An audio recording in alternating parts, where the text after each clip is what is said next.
Fala pessoal, tudo bom com vocês? Então, pessoal, chegou o dia tão esperado, né? Que foi a prova da Universidade Federal de Roraima. Então, isso aí, no momento, foi uma culminância de todo um preparo que vocês tiveram ao longo do ano de 2024. E agora, né? Estamos aí na parte da correção, avaliar aquilo mais ou menos que a gente fez na prova, o que acabou errando.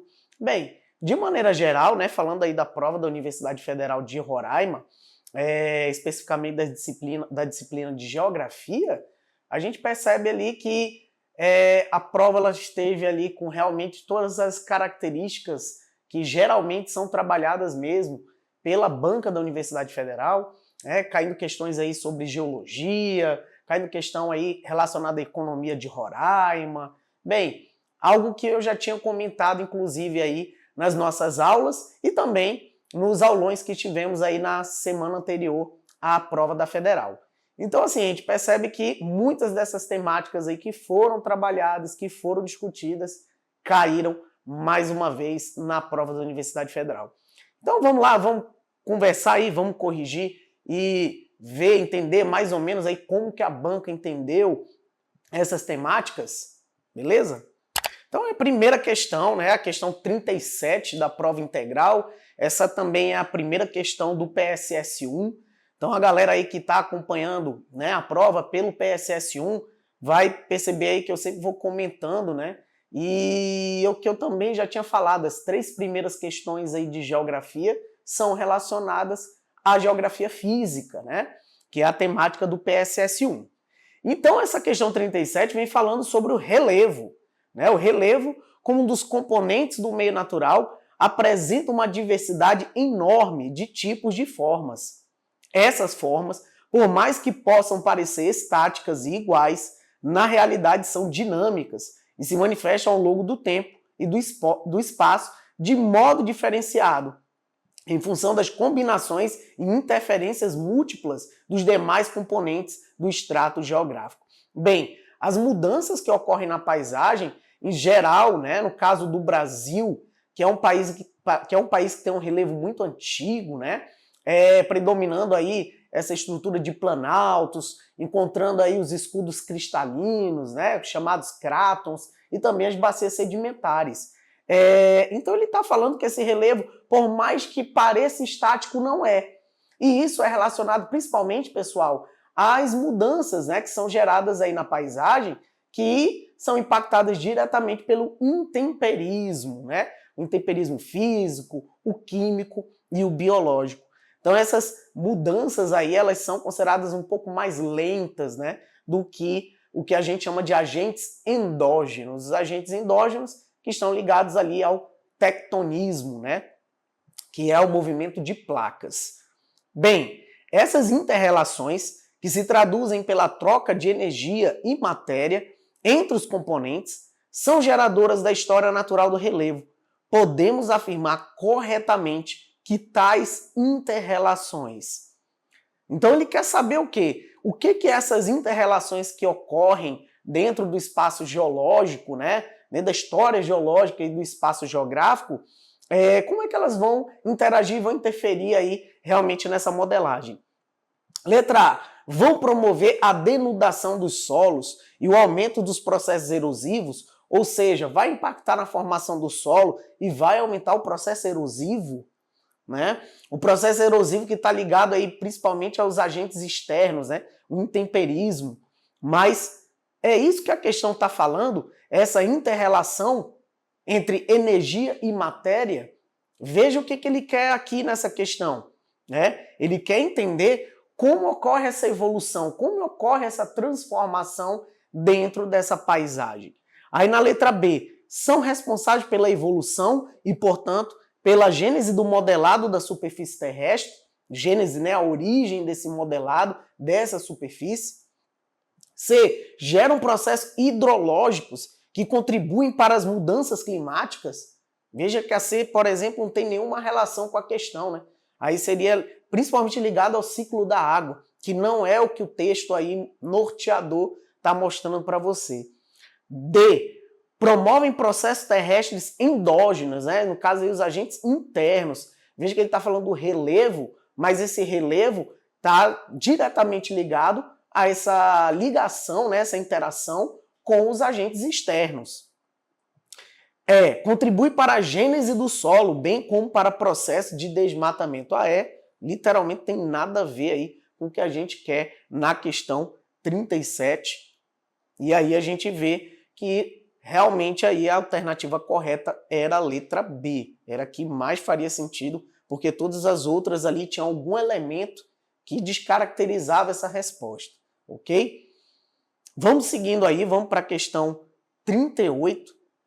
A questão 38 também vem falando de paisagem, né? Vem falando de relevo, de geologia.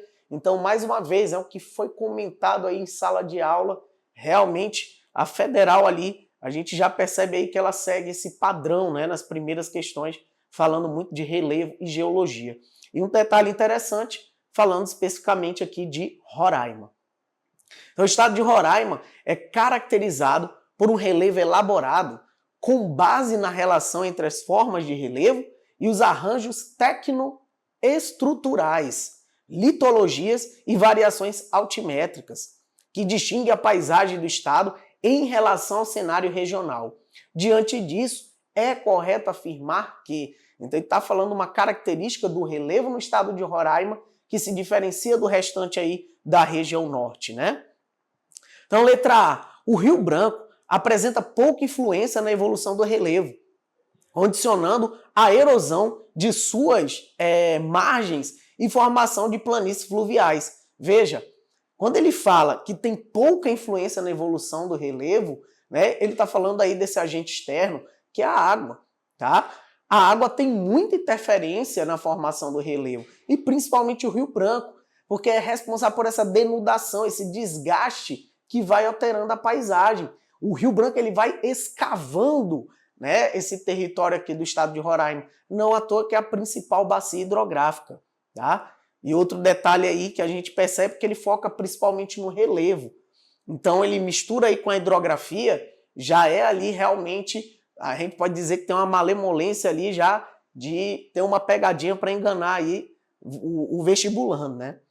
B. A Serra de Pacaraima representa um extenso divisor hidrográfico entre as bacias do rio Orinoco e Essequibo, condicionando o relevo regional. Outro detalhe, né?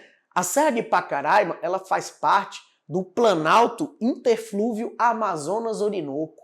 Ou seja, a Serra de Pacaraima, ela é um divisor de águas, um divisor de bacias. Então, toda a água que cai no sentido norte vai em direção ao rio Orinoco, na Venezuela. E toda a água que cai na região sul, na parte sul da Serra de Pacaraima, vai, obviamente, seguir o caminho em direção ao rio Amazonas, ou a bacia amazônica. Então o erro é justamente nesse. Não é entre o Orinoco e o Essequibo, né? Rio Essequibo ali, que é um rio muito importante da Guiana. Não tem nada a ver, então a B exclui, né? C. As bacias sedimentares fanerozoicas constituem as unidades de relevo mais elevadas em relação aos relevos regionais. Olha só, olha a incoerência aqui que ele vai colocando. Ele fala das bacias sedimentares, né, no caso mais recentes, fanerozoicas, que vem desde a era paleozoica, ok? E ele está dizendo que são os relevos mais elevados em relação ao relevo regional, né, no caso da região norte e até mesmo do estado de Roraima. O que também vai ser aí uma incoerência, tá? A não ser se fossem planaltos, mas bacias, área baciada, o relevo geralmente ele é mais baixo. Então não faz sentido na letra C. D. As principais formas de relevo são elaboradas sobre os terrenos antigos do cráton amazônico, constituindo planaltos residuais, relevos dissecados e extensas planícies. A letra D é a alternativa perfeita, né, do que vem pedindo aí na questão 38, porque olha só, inclusive foi tema aí no aulão, eu falei do cráton. O que é o cráton? Onde é que se formou esse cráton? Lá no pré-cambriano. A gente está falando de mais de 1,8 bilhões de anos atrás. É um relevo muito antigo e que é muito presente no Brasil, já que o relevo do nosso país, a nossa geologia, é muito antiga. tá? Outro detalhe interessante, a gente pode até associar essa informação do cráton com os escudos cristalinos. Ele poderia ter colocado essa nomenclatura aqui. E os escudos cristalinos, como eu comentei também no aulão, tá ligado ao quê, pessoal? As rochas ígneas e metamórficas. Então ali, ó, realmente, pelo que foi colocado aqui, o aluno que participou dos aulões aí e tirou a dúvida em sala de aula, com certeza aqui, ó, arrebentou na questão 38, ok? Aqui realmente era a letra D. Vamos seguindo. Questão 39, galera. Aí a terceira questão, né, referente ao PSS1.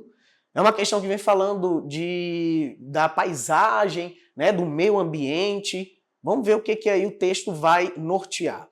Considerando o significado estratégico e a geopolítica da biodiversidade amazônica, Becker e Stener dizem que foi justamente o avanço da tecnologia de satélites que permitiu ao homem olhar a Terra a partir do cosmos e tomar consciência da unidade do globo como um bem comum, cujo uso deve repousar numa responsabilidade comum. Ou seja, essa consciência de unidade do globo, né? A tecnologia ajudou a gente a perceber ali que nós somos um só no contexto ali dessa globalização, pelo menos essa visão cartográfica, né? De fora ali da Terra. E percebeu-se então que a natureza se tornara um bem escasso e colocou-se o desafio ambiental como uma dupla questão, a da sobrevivência da humanidade e a de sua valorização como capital natural. Partindo do entendimento de Becker e Stener, é correto afirmar que a natureza foi então revalorizada sob duas lógicas distintas. Letra A. Pela lógica da exploração sem limites dos recursos naturais, fins à distribuição de lucros financeiros à sociedade e a partir da representação socioambiental que a água possui, através de uma lógica monetizada. É justamente o contrário, né, que o discurso aí ambiental vem defendendo atualmente, né? A gente tem falado aí que as conferências ambientais, elas vêm tentando ali gerar essa sociedade um pouco mais crítica em relação aos impactos causados pelo homem, principalmente pelas grandes potências econômicas. Para quem está ligado aí na atualidade, o ano 2024, né, Baku, no Azerbaijão, sediou a COP29, né, e a COP29 já está sendo colocada como um fracasso, porque esperava-se que as grandes potências econômicas ajudariam ali em pelo menos $1 trilhão nas medidas aí para combater o aquecimento global e chegaram a uma quantia de $300 bilhões. Então já estão considerando ali um fracasso, tá? Não conseguiu aí se atingir um objetivo comum, principalmente aí para os países chamados insulares, que são as ilhas ali, principalmente no Oceano Pacífico. Muitos países já estão sofrendo as consequências desse aquecimento global, né, com o derretimento das calotas polares e a elevação dos oceanos, tá? Então aí já teve até um boicote, né, que a gente chama, de vários países ali deixando de fazer parte desse acordo, né, da COP29. Lembrando aí que ano que vem, né, 2025, provavelmente ali no mês de novembro, o Brasil receberá a COP30 em Belém, ok? Ocorrendo aqui na Amazônia brasileira. Vamos ver a letra B agora. A natureza é valorizada como capital de realização atual ou futura e como fonte de ciência, tecnologia e inovação contemporânea. E a representação simbólica da lógica cultural que a Amazônia passa a ter no mundo está em torno da biodiversidade e da sustentabilidade. Então é justamente nesse discurso que é defendido aí pela causa, né, pelos ambientalistas, é que essa natureza ela tem que ser usada para gerar bioeconomia, gerar tecnologia, gerar conhecimento, principalmente aí para os países, né, que são mais impactados pelas mudanças climáticas. E quais são esses países? Geralmente são os países mais pobres. Os países tropicais e equatoriais vêm sofrendo muito aí com essas mudanças climáticas, ok? Então a letra B, ela cai perfeitamente aí dentro desse contexto. A letra C, por exemplo, para a gente ir eliminando as outras, né? Dos processos físicos e naturais como principais meios de planejamento ambiental e dos processos socioeconômicos de divisão do capital às camadas vulneráveis da sociedade. Bem, essa parte número 2 aqui não é a principal proposta, né? Não é falar de divisão do capital a essas camadas mais vulneráveis da sociedade, no caso, os mais pobres. Não existe essa defesa. Existe o quê? Uma redução da desigualdade social, tá? Então ali leva também uma pegadinha quem poderia ir marcar na letra C, né? Se confundindo um pouco. Letra D. Lógica mercantil e financeira de valorização da economia local e a bioeconomia como um fator preponderante de desenvolvimento regional. Veja que o discurso, ele na letra D, fica muito no local apenas. E não é essa visão que grande parte dessas conferências ambientais querem defender. Elas falam o quê? Que toda ação local vai ter um efeito global. Então é que essa visão de mundo ela tem que estar interrelacionada, ok? Não é só fazer minha parte aqui que vai resolver. Então, do outro lado do mundo, os outros países também têm que fazer o seu papel. E na letra E, valorização do setor público como um ente representativo de proteção ao meio ambiente. No caso, quando ele fala setor público, é o Estado que tem que gerir isso. E não necessariamente é o que vai defender aí grande parte dessas conferências ambientais. Vai defender o quê? Que existe a parceria entre o setor privado e o setor público, tá? Nunca ficar aí esse diálogo somente com o setor privado ou com o setor público. É a união dos dois, certo? Bem, vamos aí para a questão 40, né? Vocês estão vendo aí que o gabarito é a letra B. Questão 40, dessa vez aqui é uma questão direcionada ao PSS2, ok? Então aí a galera aí da prova integral vai ficar até o final, né? A galera aí do PSS2 aí vai dar início aí, focando a sua atenção nessa questão a partir da 40. Bem, os dados divulgados pelo Censo Demográfico de 2022 apontam uma mudança no padrão de distribuição da população brasileira. Opa, é outra temática aí que eu comentei para a galera do PSS2, que eu comentei nas nossas aulas aí, aqui no Acadêmicos, né? Essa mudança no perfil da população brasileira e o que isso vai gerar nos próximos anos no nosso perfil demográfico. Então, chama a atenção uma maior concentração da população na faixa etária entre 20 e 44 anos. Olha que informação interessante aí. Eu comentei até nos aulões falando dessa concentração demográfica dentro dessa faixa etária, que isso tem um nome, é chamado de bônus demográfico. Então esse bônus demográfico, pessoal, ele é muito bom para a economia de qualquer país, porque significa o quê? Que eu tenho mais pessoas adultas significa que eu tenho mais pessoas dispostas a trabalhar, ok? Quando essas pessoas não estão dispostas a trabalhar, professor, aí vai se encaixar aonde? Na chamada geração nem, né? Nem trabalha, nem estuda, nem faz nada. Não é o caso que a gente está citando aqui. No Brasil, a gente tem um predomínio aí desse bônus demográfico, que vai ser muito bom para a nossa economia. Só que isso tem uma hora para acabar, tá? Então, os estudos indicam aí que até após 2030, esse bônus demográfico vai reduzir. Por quê? Porque a população brasileira vai começar a envelhecer. Veja que as taxas de natalidade vêm caindo década após década. E isso gera uma aceleração nesse envelhecimento populacional. Bora ver aqui a questão. Sobre a evolução da população brasileira, analise as assertivas a seguir. 1.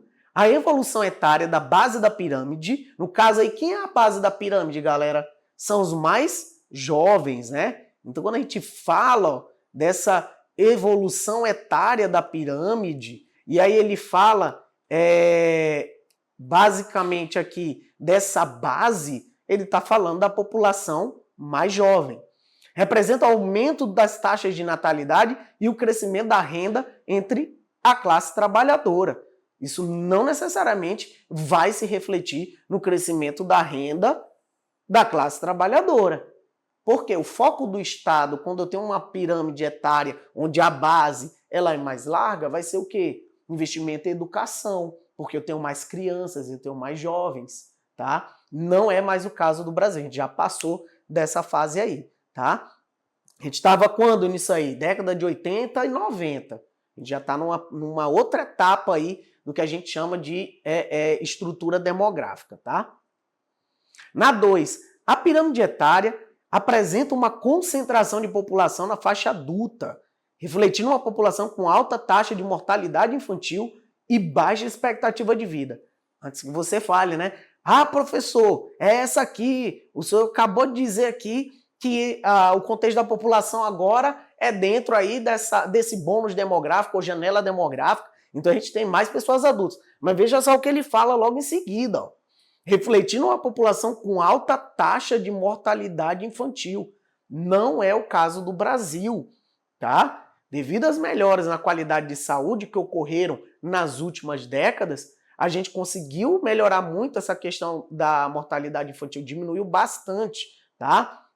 E outra incoerência aí na número 2, ele fala aqui, ó, baixa expectativa de vida. Muito pelo contrário, a expectativa de vida vem aumentando ano após ano, com exceção do período da pandemia, tá? Entre 2021 e 2022, a gente teve uma queda aí nessa expectativa de vida, porque ocorreu uma maior mortalidade aí, principalmente entre a faixa etária dos adultos e idosos. E isso impactou diretamente na expectativa de vida do brasileiro, que atualmente está próximo de 77 anos, tá? 3.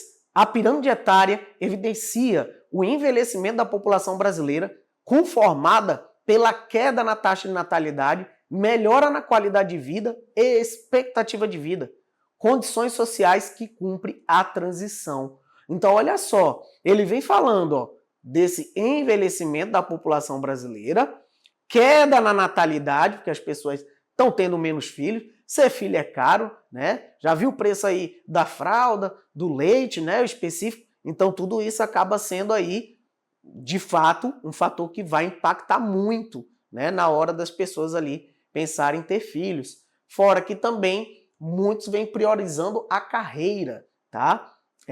Focando mais no estudo, né? Se qualificando e também pensando no lazer, né? Então, as pessoas vão adiando esse sonho aí de ter um filho. E muitos também nem pretendem ter, tá? Isso é uma característica social atualmente.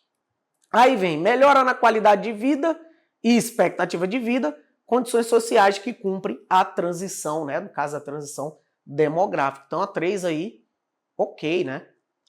E a 4, a evolução etária brasileira é reflexo da transição demográfica. Até aí, tudo ok. Que se iniciou na segunda metade do século XX com a implantação de projetos de ocupação rural. Opa! E aqui não tem nada a ver, né, meu camarada? Ocupação rural foi justamente o contrário. Ocorreu um estímulo para o êxodo rural. As pessoas foram migrando do campo para a cidade. Então, a número 4 está completamente errada. E aí a gente vê, ó, que o gabarito só poderia ser a letra E, né? Somente a 3 estava correta. Mais uma vez, ó, questão aí, show de bola. Questão 41 também, mais uma vez, é uma questão aí presente na prova do PSS2 e é uma questão que fala de industrialização. Comentei isso com a galera também em sala de aula, né, no aulão ali para o PSS2. Falei dessa questão do processo, né, de evolução da industrialização brasileira. Então vamos ver aí o que a questão queria saber, né? Bem, a industrialização no Brasil ocorreu de maneira fragmentada, em diferentes fases ao longo do tempo, sendo influenciada por contextos econômicos, políticos e sociais específicos. Durante os anos que marcaram a política nacionalista do Getúlio Vargas durante o Estado Novo, comentei isso também em sala de aula, o país viveu um momento em que o aparelho político ampliou suas bases para estimular a industrialização, criando vários órgãos como o Ministério do Trabalho, Indústria, Comércio, Ministério da Educação e o IBGE. Então veja como o governo, né, na era Vargas aí, teve um papel muito importante dentro desse contexto da industrialização no país. E aí tem uma outra característica aí que é importante mencionar, né? Ele focou muito na indústria de base. O que é a indústria de base? É aquela indústria que vai produzir os produtos necessários para outros tipos de indústrias, tá? E aí ele focou muito, por exemplo, na criação da Vale do Rio Doce, tá? A criação da Vale do Rio Doce, que hoje é só a Vale, né? Foi privatizada lá nos anos 90 e 97. A criação da CSN, Companhia Siderúrgica Nacional, que na época era uma das maiores empresas siderúrgicas do mundo. Ele criou nesse período para quê? Dar estímulo para essa indústria de base, tá? A Petrobras, né, que é uma das maiores empresas do Brasil. A Petrobras também foi criada aí no contexto do governo Vargas, ok? Então veja que ele deu a base, ele deu essa estrutura para que outras indústrias chegassem e que outros governos tivessem essa estrutura para conseguir trazer outras indústrias, como por exemplo o JK. Né? No seu chamado plano de metas, ele fez isso. Já tinha uma indústria ali, ó, inicial assentada. Bem, considerando esse contexto, analise as assertivas a seguir. 1. A industrialização no Brasil teve início significativo durante o período do Estado Novo, com a implementação de políticas de substituição de importações. Ocorreu o que a gente chamou de substituição de importações, por quê? Veja, o mundo estava num período entre guerras, Primeira e Segunda Guerra Mundial. Então as economias nacionais elas se fecharam num período chamado de protecionismo, tá? Perceba que isso também está ocorrendo hoje, né? Com a eleição aí do Donald Trump, ele já defende essa política de protecionismo, fechar a economia dos Estados Unidos, taxando, né, os produtos importados. O Brasil também faz isso. É considerado uma indústria extremamente protecionista. A gente só deixa entrar no Brasil quem? As indústrias que produzem aqui, tá? Então a defesa é sempre o quê? Vamos taxar esses produtos importados que poderiam estar sendo produzidos aqui. Se a empresa de fora quer produzir internamente, ela que venha montar sua indústria aqui para gerar emprego aqui e não lá no outro país. É essa visão que esse modelo econômico vai defender, tá? Mais na frente vão chamar de desenvolvimentismo, que é o que? O Estado atuando fortemente para proteger essas indústrias. Aí foi tudo perfeito? Obviamente que não. Se você cria essa proteção, essa barreira, você tira a concorrência. E aí vem o efeito colateral desse modelo de substituição de importações, que inicialmente é muito bom, mas depois vai criando ali essa certa dependência econômica, tá? Bem, 2. A região sudeste foi a principal beneficiária da industrialização no Brasil, ou seja, foi a que mais se beneficiou, né?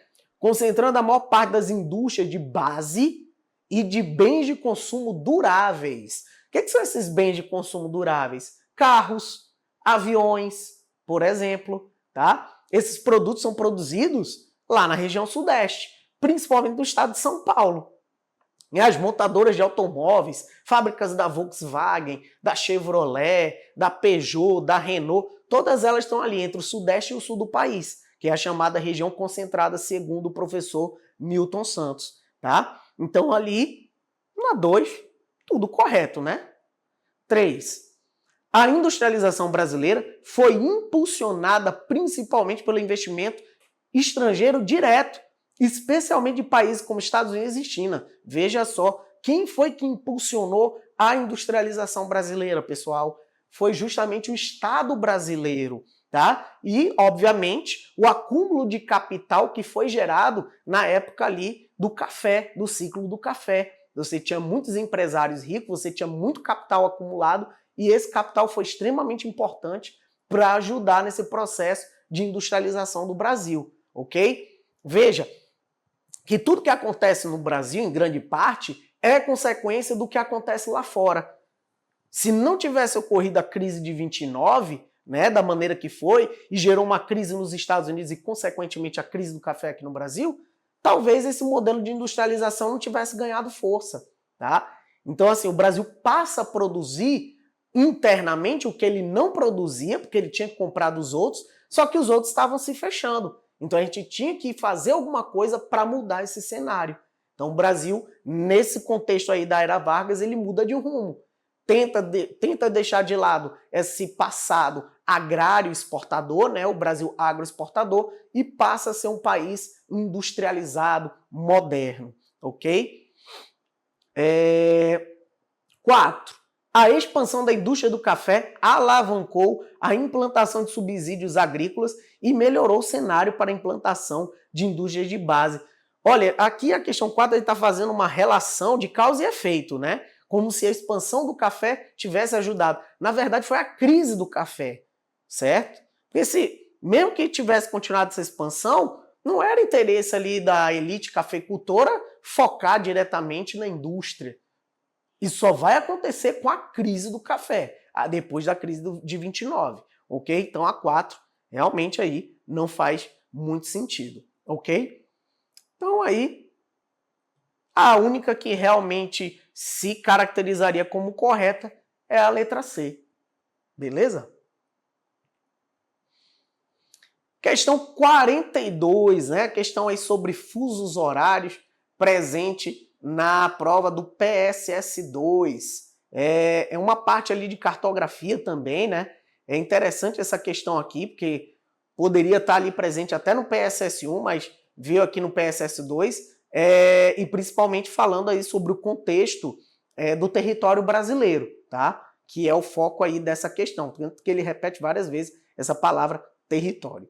Os fusos horários no Brasil foram implementados em seu território, seguindo critérios geográficos e administrativos, para a melhor administração de um extenso território, o que requer a divisão do país em diferentes fusos horários para melhorar a organização e sincronização temporal. Considerando esse contexto, analise as assertivas a seguir. 1. O fuso horário oficial de Brasília, que é o GMT-3. O que isso quer dizer, GMT-3, pessoal? Greenwich Mean Time, ou horas a partir de Greenwich. No caso aí é -3, então quer dizer que está 3 horas atrasado em relação ao horário de Greenwich. Justamente fazendo referência ao meridiano de Greenwich, que passa ali em Londres, né? Lá na Inglaterra. E ele fala que é adotado como referência para a maior parte do território brasileiro. Quando ele fala a maior parte, é porque realmente essa região ali do GMT-3 pega diversos estados. O Amapá, o Pará, pega o Nordeste brasileiro praticamente inteiro, tá? Com exceção ali de Fernando de Noronha, mas praticamente todos os estados do Nordeste, toda a área, né, deles, está inclusa nesse mesmo fuso horário. O Sudeste, o Sul do país. Então, ou seja, só por aí, né, galera? Só por essas características, a número 1 está correta. 2. A divisão dos fusos horários no Brasil leva em consideração principalmente aspectos geopolíticos, como as diferentes fronteiras entre os estados. Aqui é meio confuso, né? Porque ele fala aspecto geopolítico. Quando a gente fala de geopolítica, é em relação à relação do país com outros países. Certo? Deu para entender aí? Então, não tem nada a ver da relação com o Brasil com outras nações. Cada país é livre para definir como quiser essa definição, as mudanças nos fusos horários. Por exemplo, a China, né? A China, comandada lá pelo Partido Comunista Chinês, só tem um único fuso horário. Por quê? Porque o Partido Comunista quis assim e acabou. Certo? Não é o caso do Brasil. Há algum tempo atrás, o Brasil tinha apenas 3 fusos horários. Só que aí teve plebiscito, a população do Acre escolheu o quê? Escolheu ter um 4º fuso, porque para eles era melhor se adaptar ao horário. Você imagina só, um estado, né, que já fica ali 2 horas atrasado em relação a Brasília, e aí tem essa problemática, né? Tem uma diferença de luminosidade em relação a Brasília. Então, para eles é melhor que tenha realmente essas 2 horas, esse 4º fuso, ok? Lembrando que se fosse no contexto de horário de verão, o Acre ficaria aí 3 horas atrasado em relação a Brasília. Vamos ver aqui. A divisão dos fusos horários no Brasil leva em consideração principalmente os aspectos geopolíticos, né? Então eu já falei aqui que isso aqui é incoerente. O próprio governo brasileiro com a população pode definir isso. 3. O Brasil, além do horário oficial, possui outros 3 fusos horários. o GMT-4, o GMT-5 e o GMT-2. Olha só que interessante aí, né? Lembra? O Brasil ele vai ter 4 fusos horários. Onde é que começa o primeiro fuso horário do Brasil? Lá em Fernando de Noronha. Fernando de Noronha está na longitude ali mais ou menos de menos 30 graus oeste, tá? Menos 30 graus quer dizer que ele está no hemisfério oeste, tá? Se a gente dividir esse menos 30 aí por 15, aí eu falo, por que 15? Né? A galera lá das aulas vai lembrar o porquê. Por que 15, pessoal? Porque a cada 15 graus de meridiano, a gente tem um fuso horário. Então, se a gente dividir esses 30 graus de longitude por 15 graus aí do fuso, eu vou ter o quê? O resultado que é menos 2. Por que menos 2? Porque a localidade ali de Fernando de Noronha está no hemisfério oeste. Então, as horas são atrasadas, tá? Aí, menos 5 seria quem? O horário do Acre, certo? Menos 4, o fuso de Roraima. É o fuso horário do estado de Roraima, menos 4. E aí sobraria menos 3, que é o de Brasília, certo? Então, aí já faria essa correlação aí com a número 1. 4. A distribuição dos fusos horários no Brasil é adotada para reduzir os impactos das diferenças de longitude, facilitando a organização temporal em um país com vasta extensão territorial. Então, com relação a essas assertivas, é correto afirmar que, veja só, vimos aí a característica da 1, vimos aí a característica da 2 que leva ali que está incorreta, né? A 3 são as características ali dos fusos do Brasil. E a 4, distribuição desses fusos horários. A gente vai ter diretamente tantos fusos horários para diminuir esse impacto, né, da longitude entre as regiões brasileiras. Então, a alternativa correta só poderia ser a letra E. Somente 1, 3 e 4. Ok? Questão 43, né? A questão 43 vem falando sobre a divisão social do trabalho, né? Falando aí um pouco aí da questão econômica, né? As desigualdades regionais também. Vamos ver aqui o que o texto está dizendo. Leia o texto a seguir. Propõe que a divisão social do trabalho deva ser a categoria explicativa básica da investigação da dimissão do desenvolvimento, posto que permeia todos os seus processos, em todas as escalas. Expressão do estágio atingido pelo desenvolvimento das forças produtivas, essa categoria mediadora é adequada para se estudarem as heterogeneidades, hierarquias e especializações intra e inter, qualquer escala, regional, nacional e internacional. Capaz de revelar as mediações e as formas concretas em que se processa e manifesta a reprodução social no espaço. Expressa a constituição socioprodutiva interna e suas possibilidades. E a efetiva de inserção no contexto maior, isto é, sua posição em uma relação hierárquica superior. Ele está falando aí de hierarquia desses processos produtivos, né? Que existe uma heterogeneidade. O que isso quer dizer? Ele, entre as palavras aí, está falando que existe essa desigualdade entre os espaços geográficos, econômicos e também de produção. Mas vamos ver o que ele quer aí na questão em si, né?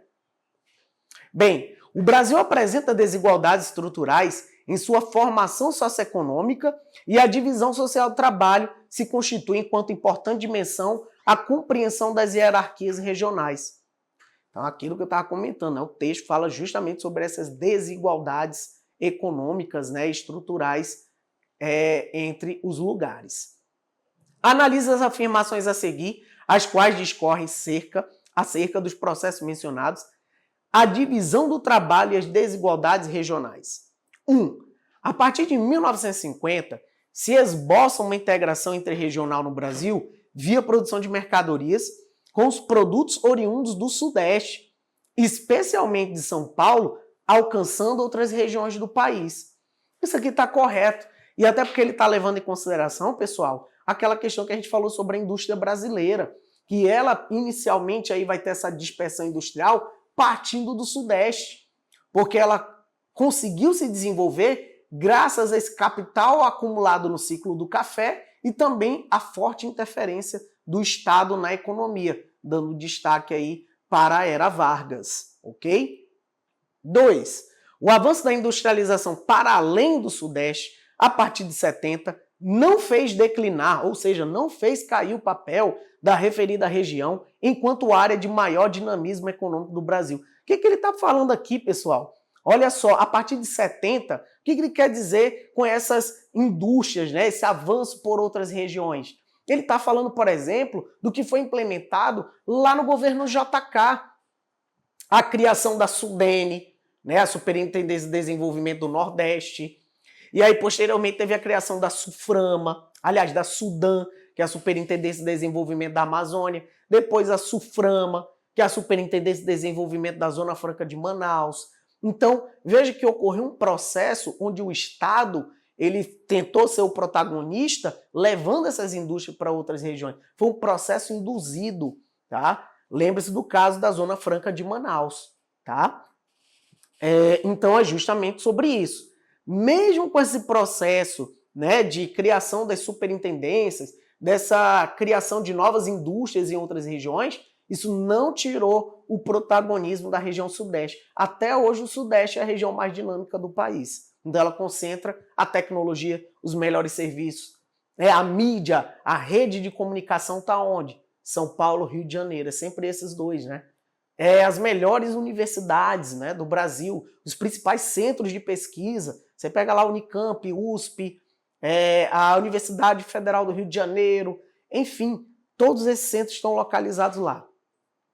Aí na 3, a SUDAM, Superintendência de Desenvolvimento da Amazônia, e a SUDENE, Superintendência de Desenvolvimento do Nordeste, surge com uma tentativa do governo federal de promover o desenvolvimento de regiões periféricas, né, as mais afastadas, sendo a criação da Zona Franca de Manaus, nos anos 60, um corolário dessa perspectiva, ou seja, só reforço o que eu acabei de falar na frase 2, né, no texto 2.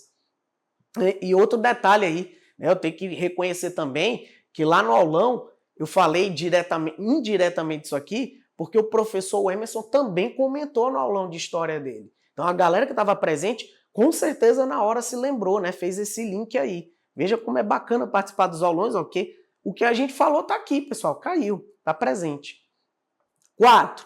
A reestruturação produtiva que se gesta em 1970 e que se aprofunda em 1990 propiciou o desenvolvimento industrial do Norte e Nordeste, sendo fundamentais nesse processo, dentre outros fatores, a mão de obra barata e os incentivos governamentais. O que ele está falando aqui nessa frase 4? Diferente lá da Era Vargas, que tinha um discurso altamente nacionalista, a partir da década de 60 e 70, esse discurso nacionalista, aí você vai lembrar, mas teve a época lá do governo militar. O governo militar tinha esse discurso mais nacionalista, integrar para não entregar. Mas veja só, os governos militares também facilitaram o processo de entrada de empresas estrangeiras aqui no Brasil, estimular esse processo. Foi quase uma continuidade dessa política industrial do JK, implementada lá no plano de metas, ok? Então o governo JK ele era a favor dessa entrada do capital estrangeiro e o governo militar também continuou com essa visão. Então ele está falando justamente disso aqui, tá? Esse processo de entrada dessas empresas estrangeiras em território nacional, principalmente norte e nordeste do Brasil. Empresas de mineração, empresas de construção. Aí ele fala, por que essas indústrias foram para a região norte e nordeste? Tá aqui, ó. Mão de obra barata, incentivos governamentais. Isso lembra de quê? Zona Franca de Manaus. Ela foi criada dentro desse processo, tá? Então veja como uma coisa foi puxando a outra aí, ok? E aí, né, pessoal, a conclusão que a gente pode tirar é que todas as alternativas estavam corretas, beleza? Vamos para a questão 44. Né? Outro detalhe interessante são os textos, né? Percebe que os textos aí, em geografia, dessa vez, o pessoal ali, eu acho que Deus se inspirou no Enem, né? Se inspirou ali no Enem para fazer essas questões. Leia o texto a seguir. Com a mundialização do capital ocorrida nas últimas décadas, houve uma rápida ampliação dos circuitos espaciais de produção, possibilitada devido à evolução das técnicas e normatização aplicadas à logística, que relativizam cada vez mais o tempo necessário para percorrer longas distâncias, tornando possível uma maior coesão entre os mercados globais. Veja, esse processo que ele está citando aqui no texto, pessoal, nada mais é do que essas mudanças que vêm ocorrendo dentro do capitalismo.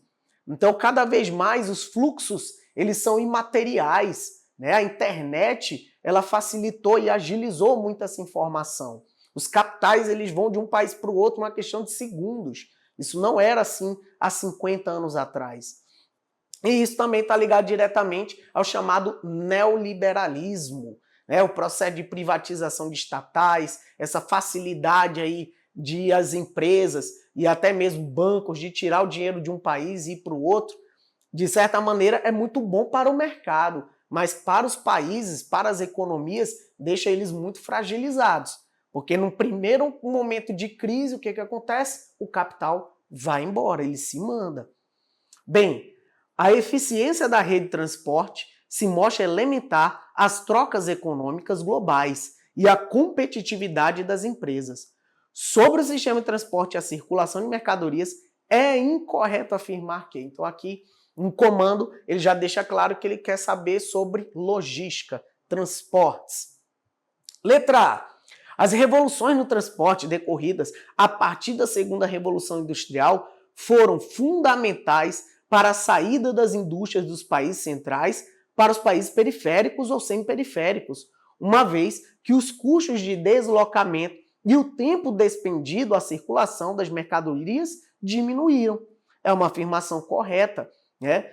As grandes empresas, as indústrias, elas queriam aumentar a margem de lucro.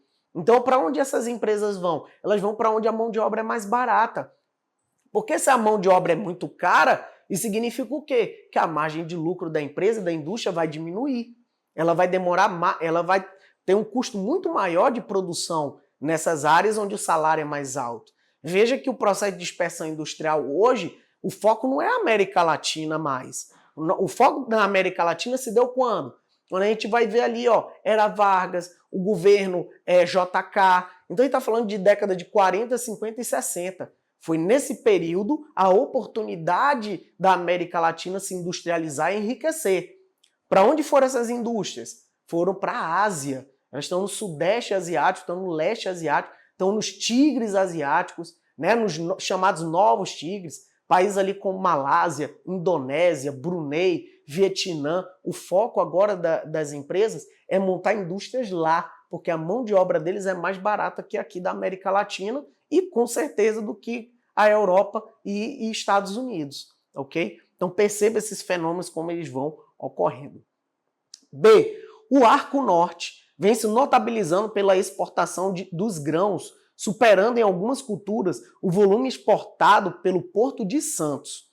As secas que vêm atingindo a região amazônica, entretanto, podem prejudicar a atividade agroexportadora hidroviária nos portos amazônicos. Olha só, esse Arco Norte que ele está falando, pessoal, são os portos existentes ao longo ali da bacia amazônica e também existentes no Nordeste brasileiro. Então você tem o Porto de Santarém, tem o Porto de Itacoatiara, né, ao longo ali do rio Amazonas, são portos importantes. Tá? O Porto de Santarém ali é uma via exportadora de soja. A soja que é produzida ali no norte do Mato Grosso, ela atravessa o estado do Mato Grosso, o estado do Pará, para escoar essa produção. Por que isso, professor? Qual o sentido disso? Porque é mais barato o transporte hidroviário. Tá?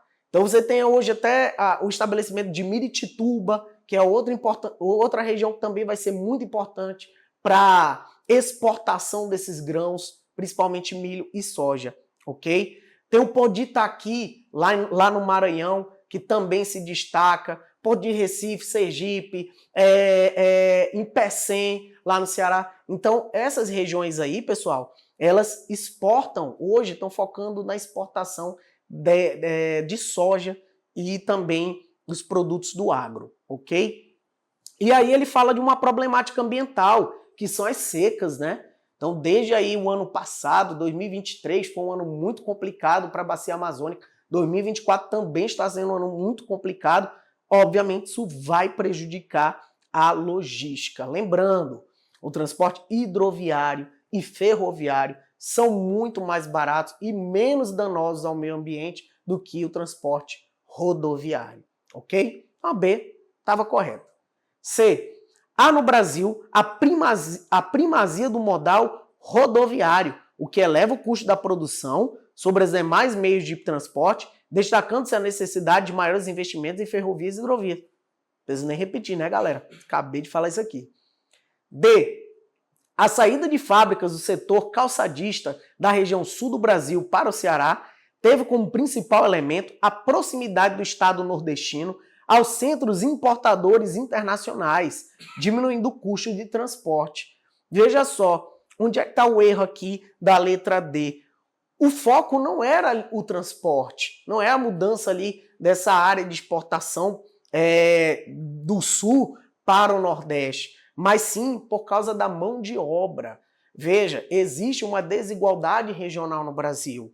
Os salários no norte e nordeste do Brasil são mais baixos em comparação ao sul e o sudeste do nosso país, tá? E aí aquele processo de indústria, dispersão das indústrias. Para onde vão as indústrias? Para onde é mais barato produzir.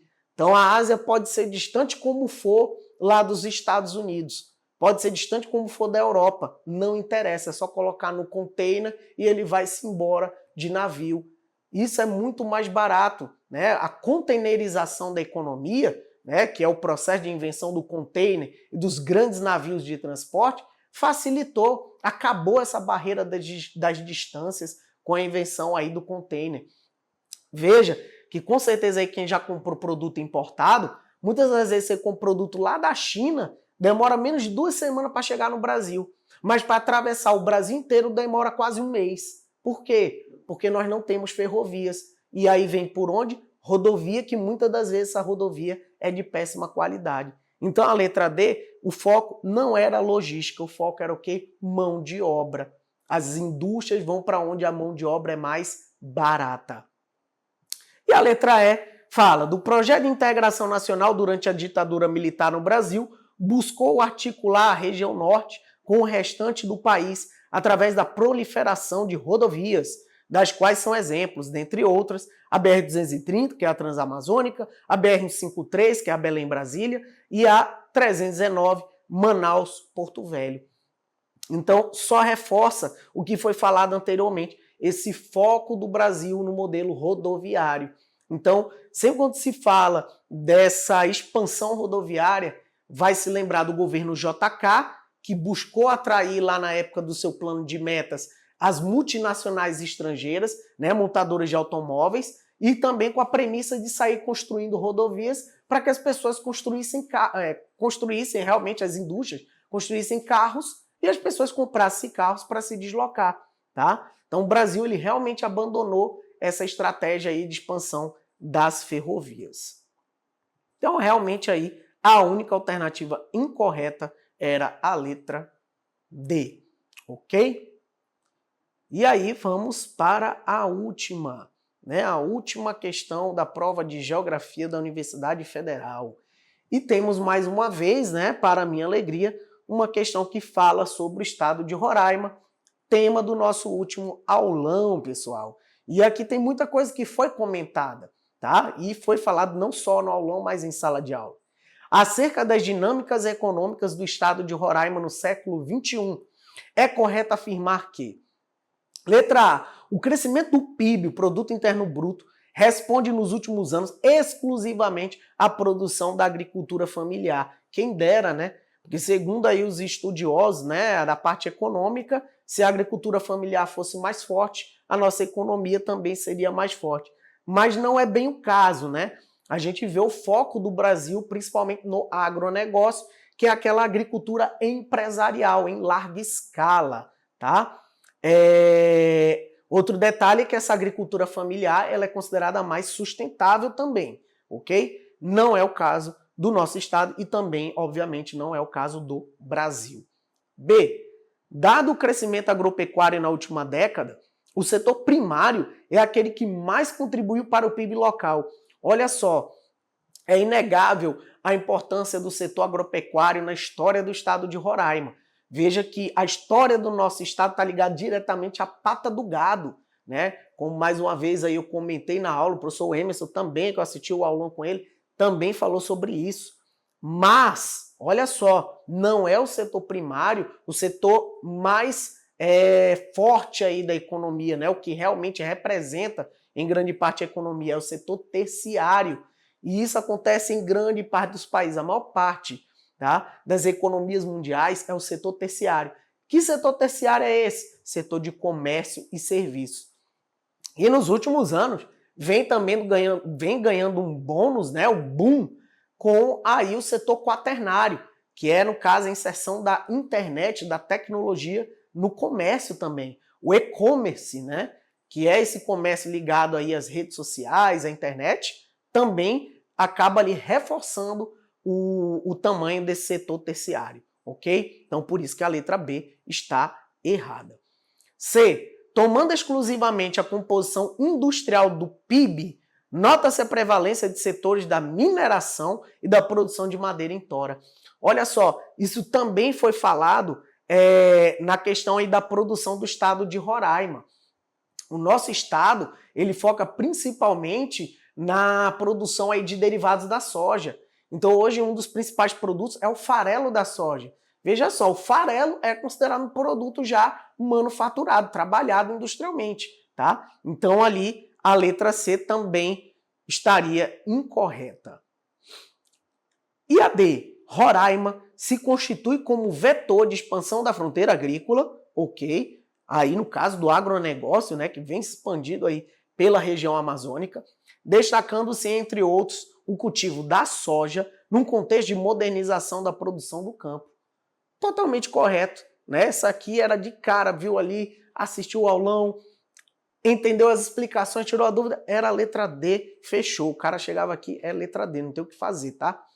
E a letra E, em decorrência das desigualdades sociais e da massa de desempregados, o setor de serviços se encontra em declínio, muito pelo contrário, ele vem em expansão, tanto que é o mais importante. Outro detalhe aí, que também dá uma força aí para esse setor terciário, né, é a questão da economia do contra-cheque.